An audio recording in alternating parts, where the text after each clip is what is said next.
यशवंत जी, हम देख रहे हैं कि पड़ोसी देशों के साथ तो हमारे संबंध लगातार बिगड़ते भी जा रहे हैं। चाहे पाकिस्तान हो, बांग्लादेश हो, नेपाल हो, इन सब के साथ संबंध हमारे बहुत सुखद नहीं हैं। और दूसरे देशों के साथ भी जो एक के बाद एक बिगड़ते जा रहे हैं, इसे भारतीय विदेश नीति, भारत के नेतृत्व के साथ जोड़कर देखें अगर, तो आप क्या निष्कर्ष निकालते हैं? देखिए, विदेश नीति के बारे में दो तीन बहुत महत्वपूर्ण मुद्दे हैं जिसको समझना जरूरी है। नंबर एक, विदेश नीति किसी प्रधानमंत्री की नहीं होती है, वो देश की विदेश नीति होती है।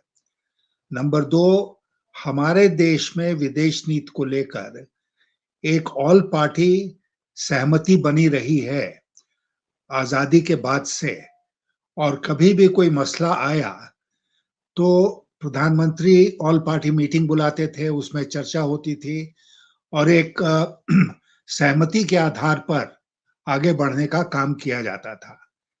तीसरी बात जो है वो ये है कि भारत की विदेश नीति का एक ऐतिहासिक आधार है, और वो ऐतिहासिक आधार उस समय निर्मित हुआ जब हम आजादी की लड़ाई लड़ रहे थे।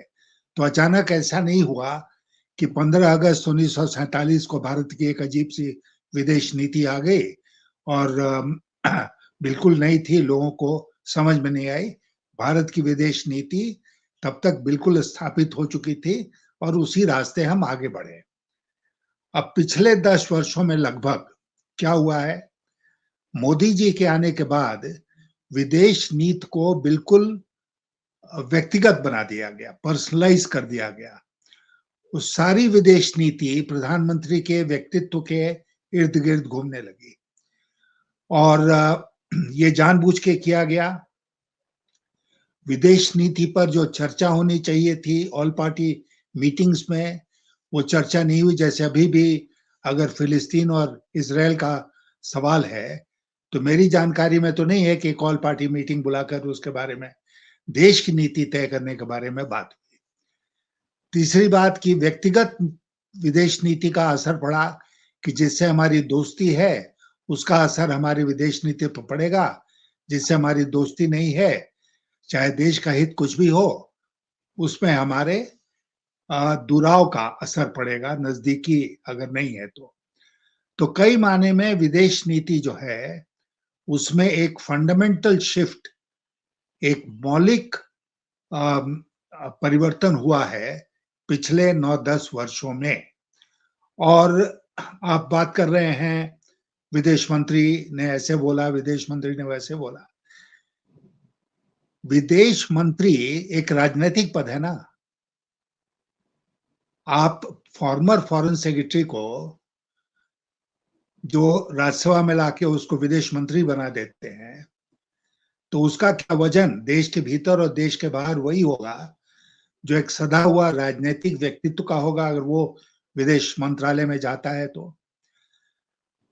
तो इसलिए सारी दुनिया में एक संदेश गया कि अगर विदेश नीति में मोदी जी के आप नजदीक हैं, प्रधानमंत्री के नजदीक हैं, तब तो देश के नजदीक हैं।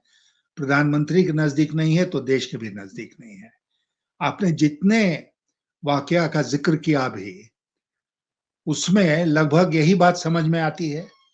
कनाडा के साथ हमारे रिश्ते खराब हो गए।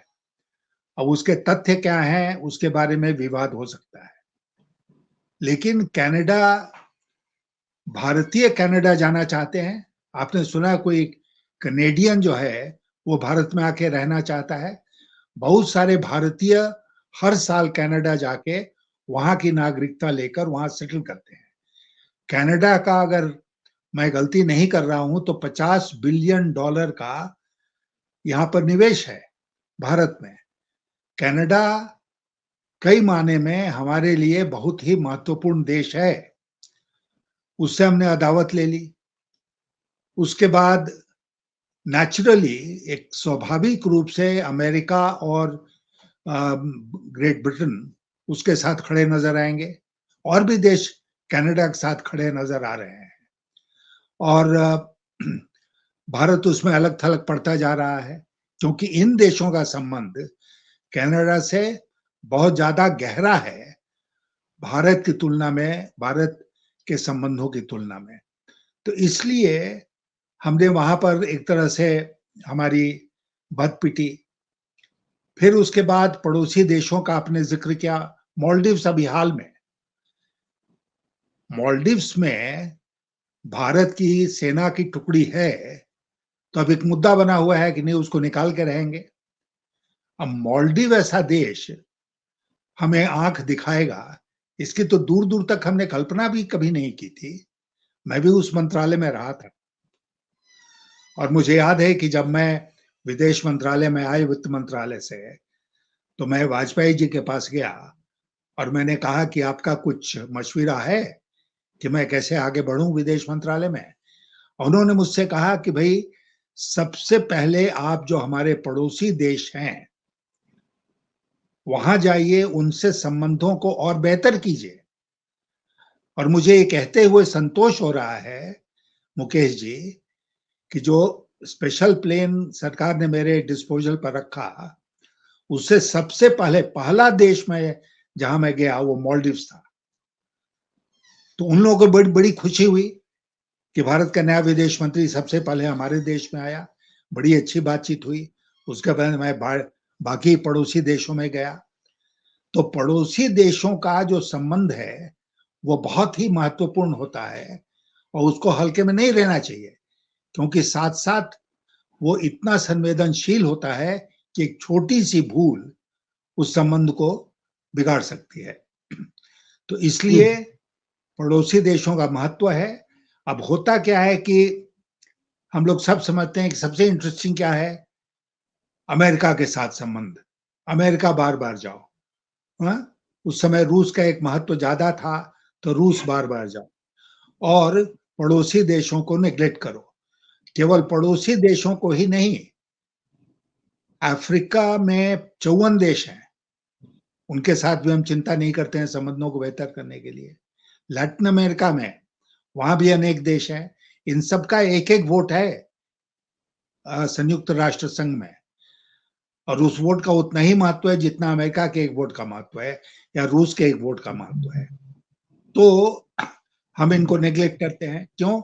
क्योंकि ज्यादा सेक्सी है डील करना अमेरिका के साथ, रूस के साथ, यूरोप के साथ। हमको लगता है कि हम अंग्रेजी बोलते हैं, वो भी अंग्रेजी बोलते हैं, तो हम उनके ज्यादा निकट हैं। ये बिल्कुल बिल्कुल गलत परसेप्शन है, ऐसा नहीं होना चाहिए। और विदेश नीति देश की होनी चाहिए, किसी व्यक्ति विशेष की नहीं होनी चाहिए। गलबहियां लगाकर आप विदेश नीति नहीं चला सकते हैं। ठोस आधार उस विदेश नीति का होना चाहिए, जो आज के दिन देखने को नहीं मिल रहा है। जी। सत्य हिंदी का ऐप डाउनलोड करें गूगल प्ले स्टोर पर।